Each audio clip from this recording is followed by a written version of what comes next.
কে তুমি? মই মই গোলাম। গোলাম? শোনেন, মোর আসল নাম হইলে কিবরিয়া, গোলাম কিবরিয়া, বুঝছেন? মই বরিশাল করে আইছি। আপনি কি মোর চেনেন? মানে আপনি মগো এলাকার মান? ভয় পাচ্ছি না, শুধুমাত্র আপনার মান সম্মান নিয়ে। ধরেন কোনো কারণে নিউজ লিক হলো, পাবলিশ হয়ে গেল। আসলে স্যার, দেশের সাধারণ মানুষ তো এই ব্যাপারটা বুঝবে না। ডোন্ট ওয়ারি, আমি আমার পরিচয় নিয়ে সেখানে যাব না। রবিনহুড আছে না, আমরা রবিনহুড? সবাই রবিনহুডের মতো। আপনারা জানেন এটা কার ব্যাংক? এটা মন্ত্রী সাহেবের ব্যাংক। আপনাদের রবিনহুডগিরি বের করে দিবে। এই, চুপ! বেশি লেকচার দিতে চাই? দেখো তোরে স্যার ভুলবার কোন দিকে? বলবার এই গায়ে লাগতে আছে। এই, আমার ফলা এটা দেখছো কি? একেবারে গুতা মারিয়া পেটটা ফুটা বানাই দিম। হালা ভাই, মুই চুরি করি, ছেঁচড়ামি করি, যা মন চাইয়ে করি। মোরে চেনে কই? গ্রামের মানুষ চেনে। মোরে ঢাকার মানুষ চেনে হালার ফলা। বন্ধুরা, শেহজাদ চৌধুরী কি আসলেই তার পুরনো স্মৃতি হারিয়ে আবারও সেই গর্ধব গোলাম হয়ে ফিরে এসেছে, নাকি এটা তার নতুন কোনো মাস্টার প্ল্যান? একদিকে রিশাদ যখন ভেবেই নিয়েছে যে সে সবাইকে বোকা বানিয়ে পুরো সম্পত্তির দখল নিতে যাচ্ছে, ঠিক তখনই রাতের অন্ধকারে শেহজাদ এবং তার গ্যাংয়ের দুর্ধর্ষ এক ব্যাংক ডাকাতির ট্রায়াল রান আমাদের সবাইকে চমকে দিয়েছে। সততা ব্যাংকের ভল্টে ঢুকে মন্ত্রীর কালো টাকা লুটের এই যে রবিনহুড স্টাইল, এটা কি শুধুই একটা ট্রায়াল ছিল, নাকি এর পেছনে লুকিয়ে আছে আরও বড় কোনো ধ্বংসলীলা? দুনিয়া টাকার গোলাম নাটকের নতুন পর্বে শেহজাদ কি সাধারণ মানুষের টাকা ফিরিয়ে দিতে পারবে, নাকি মাঝপথেই পুলিশের হাতে ধরা পড়ে যাবে সে? চলুন আজকের আড্ডায় এই সব রহস্যের জট খোলা যাক। দুনিয়া টাকার গোলাম নাটকের ২২তম পর্বটি যারা দেখেছেন তারা নিশ্চয়ই আমার মতো এখনও ঘোরের মধ্যে আছেন। এপিসোডের শুরুতেই আমরা দেখতে পাই আমাদের সবার প্রিয় শেহজাদ চৌধুরীকে চরমভাবে অপমানিত হতে, কিন্তু সে হার মানার পাত্র মোটেও নয়। সে কথা দিয়েছিল সাধারণ মানুষের কষ্টার্জিত টাকা সে যে কোনো মূল্যে পাইয়ে দেবেই।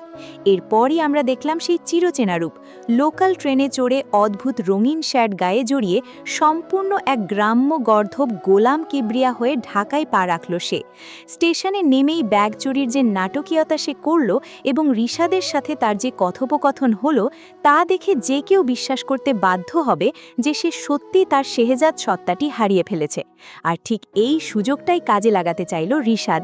রিশাদ ভেবেছে গোলামকে বাড়িতে নিয়ে গেলে সে খুব সহজেই তাকে নিজের হাতের পুতুল বানিয়ে রাখতে পারবে। বাড়িতে গোলামের এই ছন্নছাড়া রূপ দেখে পরিবারের সবার তো রীতিমতো চোখ কপালে ওঠার জোগাড়। বিশেষ করে শাশুড়ি মায়ের যে অভিব্যক্তি ছিল তা দেখে বোঝাই যাচ্ছিল তিনি কতটা হতাশ।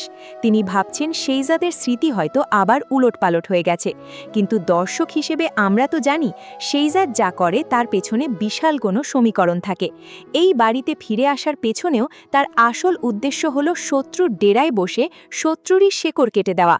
সবচেয়ে অবাক করা বিষয় হলো শাশুড়িমা ইতিমধ্যে রিশাদকে ৫০ লক্ষ টাকা দিয়ে দিয়েছেন শুধুমাত্র বাড়ির কাগজপত্র আর শান্তি ফিরিয়ে আনার জন্য।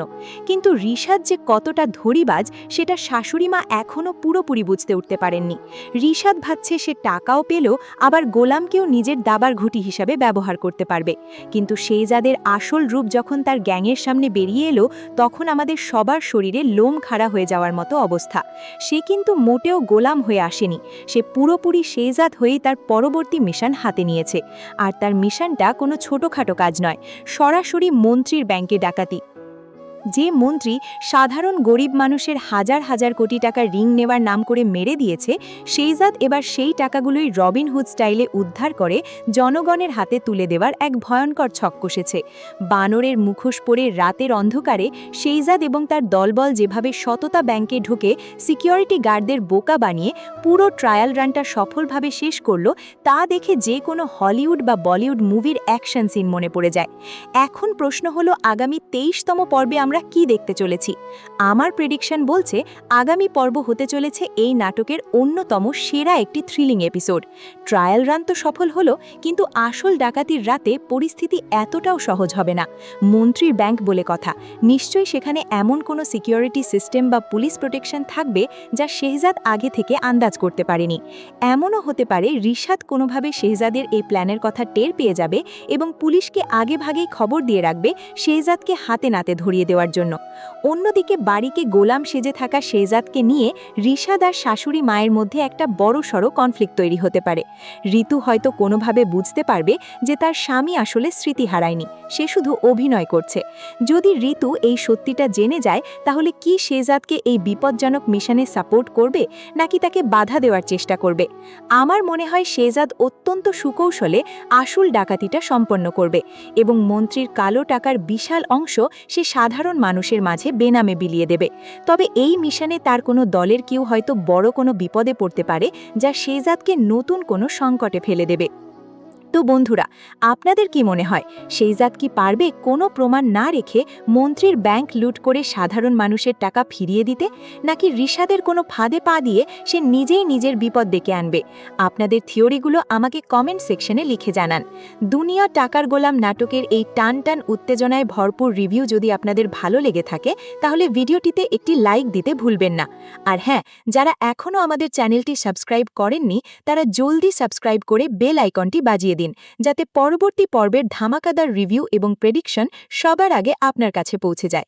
আজকের মতো এখানেই বিদায় নিচ্ছি। দেখা হবে খুব শিগগিরই নতুন কোনো রিভিউ নিয়ে। সবাই ভালো থাকবেন, সুস্থ থাকবেন।